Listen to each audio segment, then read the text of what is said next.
এখন রয়েছি হারাম শরীফের পুরো মূল সামনে। হারাম শরীফের সামনে কুরাইশের যত মানুষ রয়েছে, কুরাইশের যত গোত্র রয়েছে, সবগুলোই এই মক্কার আশেপাশেই ছিল। বিশিষ্ট যত সাহাবায়ে কেরাম রয়েছে, তাদের ঘরবাড়িও এই হারামের মধ্যে অথবা হারামের আশেপাশেই ছিল। যদি আপনাদেরকে দেখাই, এখানে যে বাসাটা দেখতেছেন, এখানে হযরত আবু বকর সিদ্দিক রাদিয়াল্লাহু তাআলা আনহু বাড়ি ছিল।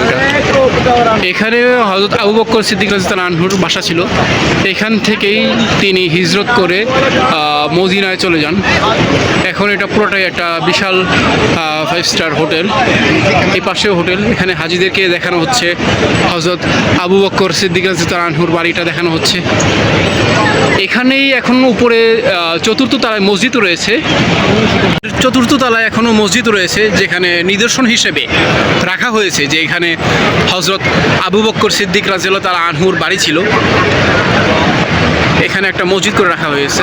এখনও হাজিরা এখানে এসে নামাজ সালাত আদায় করে। আজকে 10ই মুহররম। মসজিদুল হারামের চারপাশে এখনও অনেক ভিড়। আজকে 10ই মুহররম, আবার আজকে জুমার দিন। প্রচণ্ড মানুষ, আজকে ভিড়, প্রচুর ভিড়। যদি আপনাদেরকে দেখাই, দেখতে পারতেছেন প্রচণ্ড ভিড় মানুষের, চারোপাশে ভিড়।